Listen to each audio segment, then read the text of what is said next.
अजमेर दरगाह पर विवादित नारे लगाने वाले गौहर चिश्ती से राजस्थान पुलिस पूछताछ कर रही है और इस पूछताछ में कई बड़े खुलासे हुए हैं। कई बड़े खुलासे मैं एक एक करके बता देता हूं और इस पूछताछ में कई विवाद भी सामने आए हैं।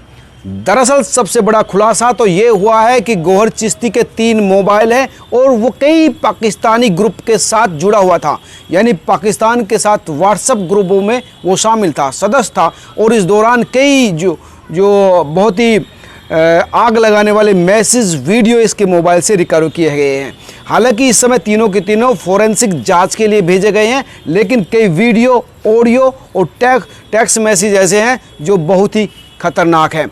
साथ ही साथ ये भारत में स्लीपर सेल बना रहा था जो मौका आने पर रियाज अत्तारी और गौस मोहम्मद जैसे लोगों को खड़ा करके इस तरह के घटनाक्रम को कर देते, यानी वो बड़ी संख्या में जो स्लीपर सेल है उसको तैयार करने में लगा था। साथ ही जब ये हैदराबाद था तो वहाँ से भी परिवार से बात कर रहा था, लेकिन कोड वर्ड में बात करता था ताकि किसी के समझ में ना आए। अगर कॉल इंटरसेप्ट हो, इसकी कॉल रिकॉर्डिंग हो तो समझ में ना आए कि कौन बात कर रहा है और क्या कह रहा है, ताकि इसकी ना तो लोकेशन का पता चले ना इसके मोटिव का पता चले। इसके साथ साथ जब इससे पूछताछ की गई तो ये इसने कहा कि मैंने तो ऐसा कुछ विवादित नहीं कहा। मतलब ये पुलिस के से बोला कि ऐसे तो कुछ मैंने बोला नहीं, बताइए मैंने क्या गलत बोला। जब इससे कहा कि तूने जो गुस्ताख रसूल की एक सज़ा सर तन से जुदा, ये नारा तो बहुत विवादित है। तो इसने कहा कि ये तो जुमला है, ये तो जुमला है, इसमें कुछ ये कुछ होता थोड़ी है, ऐसे तो कोई कभी बोल देते हैं। तो पुलिस ने कहा कि ये जुमला तुम्हें जेल पहुंचा देगा, इस जुमले की वजह से ही तुम देख लेना क्या होने वाला है। लेकिन ये इस बात पर अड़ा रहा कि मैंने कोई गलती नहीं की, बस जुमला बोला था, ये कभी भी कोई भी बोल देता है। यानी इसे ना तो अपने किए पे पछतावा है ना ही ये शर्मिंदा है। हाँ, इस मामले में अब राजस्थान पुलिस के साथ साथ NIA भी अजमेर पहुंच गई है।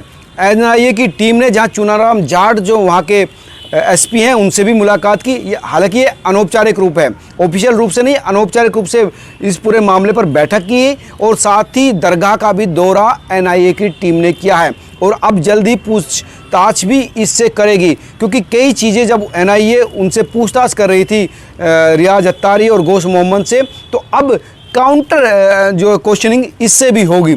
इससे अब पूछताछ राजस्थान पुलिस के साथ NIA भी करेगी, जिसमें कई चीज़ें निकलकर सामने आएगी।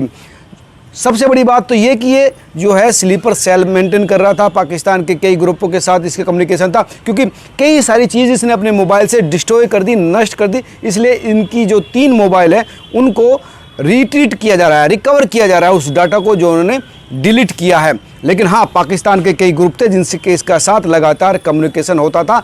जब ये डाटा आ जाएगा तब और बड़े खुलासे होंगे। हाँ, फिलहाल पूछताछ में इसने अपने आप को पाक साक बताने की कोशिश की है, ये कहने की कोशिश की है कि ये तो सिर्फ जुमला था जो मैंने वहाँ बोला था, मेरा मकसद और इसके अलावा कुछ नहीं था। मैं लगातार आपको इस पूरे मामले की अपडेट देता रहूँगा। आप जुड़े रहिए, ऐसे ही सपोर्ट करते रहिए और लगातार खबर को शेयर करते रहिए।